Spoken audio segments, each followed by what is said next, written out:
third treatment option for early prostate cancer will be radiotherapy. Radiotherapy works by using high-energy X-rays to destroy cancer cells in the prostate gland.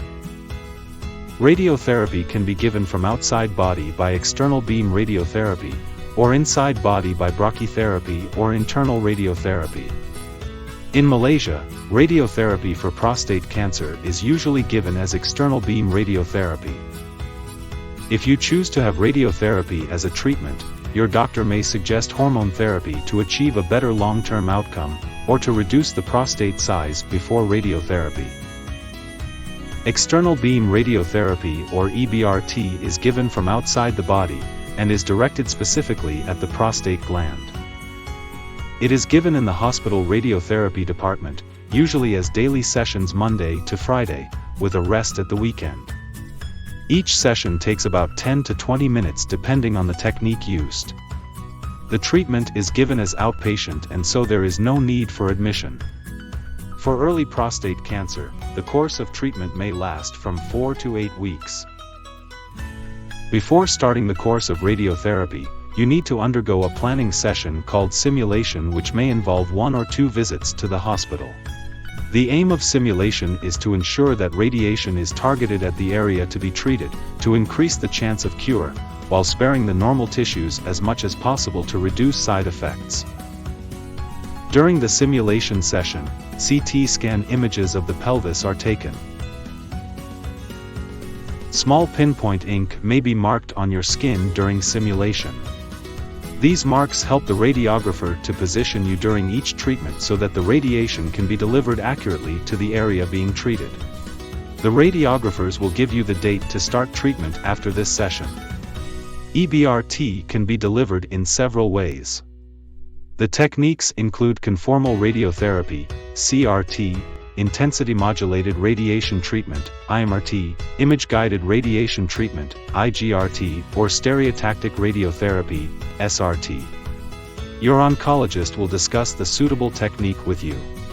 Brachytherapy is internal radiotherapy involving putting a solid radioactive source close to or placed into the tumor. Like EBRT, brachytherapy is directed specifically at the prostate gland but is given from inside the gland itself. This technique destroys cancer cells from within the tumor without causing too much damage to the normal tissue around the prostate.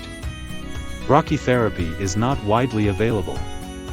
It may not be suitable for you if you already have surgery on the prostate gland, urinary symptoms, or large prostate size. Brachytherapy has not been used as long as external beam radiation. So the chances of cure and side effects are not as well known. You will need to undergo an ultrasound to guide the insertion of the radioactive seeds or applicator needles. This procedure is done in the operating room under general anesthesia. However, you might be able to go home on the same day. The cost of standard radiotherapy range from 500 to 5,000 ringgit Malaysia in government hospitals, and up to 25 to 35,000 ringgit Malaysia in private hospitals. So, what are the advantages of radiotherapy? If radiotherapy can kill all cancer cells, a man with prostate cancer can be free from the disease for the rest of his life. Erection dysfunctional is less likely to happen with radiotherapy compared to surgery, but more likely than with observation. Radiotherapy has fewer problems with urine leaking compared to surgery. And unlike surgery, you do not need to be admitted to the hospital. As for the disadvantages of radiotherapy, radiation may not kill all cancer cells. Out of 100 men who choose this treatment option, 2 to 31 men will have the risk of dying from prostate cancer, whereas 69 to 98 may survive. You will be seen by your oncologists regularly during radiotherapy to monitor for and treat side effects. The short-term side effects that can occur during treatment include tiredness, mild skin redness and dryness. Urinary symptoms such as frequent urination, 34 in 100 men may have this, and 66 may not. Urinary urgency.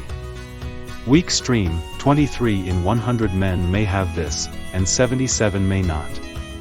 Painful urination, 12 in 100 men may have this, and 88 may not. Blood in the urine, less than 1 in 100 men may have this and more than 99 may not. Leaking of urine, 6 in 100 men may have this, and 94 may not. Bowel symptoms such as diarrhea, 16 in 100 men may have this, and 84 may not.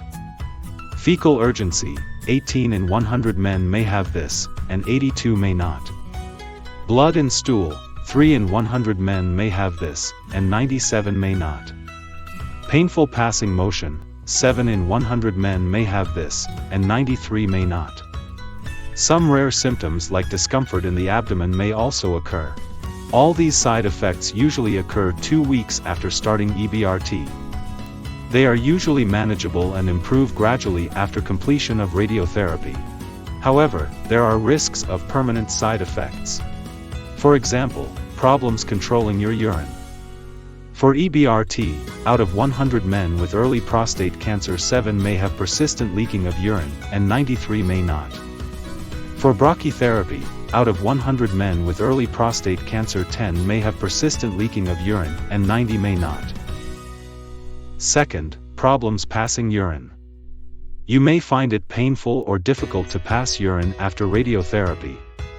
Painful urination may be due to a prostate or urinary tract infection. For EBRT, out of 100 men with early prostate cancer, 11 may have a persistent problem of passing urine and 89 may not.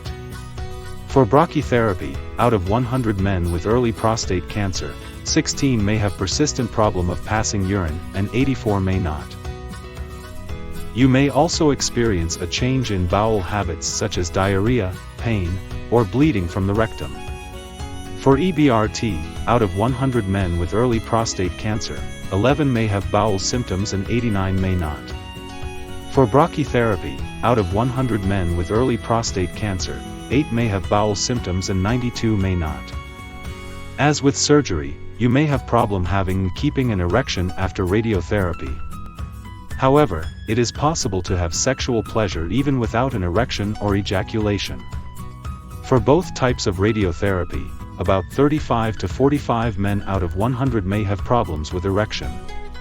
Radiation is a risk factor for cancer, and this may occur in organs that are exposed to radiation during treatment, like the bladder or rectum. The risk of bladder or rectal cancer is less than 1 man out of every 100 patients treated with radiotherapy, or 160 of every 100,000. The last treatment option for early prostate cancer is cryotherapy. It is also called cryoablation or cryosurgical ablation. It involves freezing the prostate to destroy cancer cells. In this type of treatment, the doctor delivers liquid nitrogen to the prostate through a special probe. The doctor inserts the probe into the prostate through an incision between the scrotum and anus. Sometimes, the doctor may also use needles to deliver liquid nitrogen to the prostate without making an incision. Cryotherapy is still considered experimental in the treatment of early prostate cancer and is not a standard practice.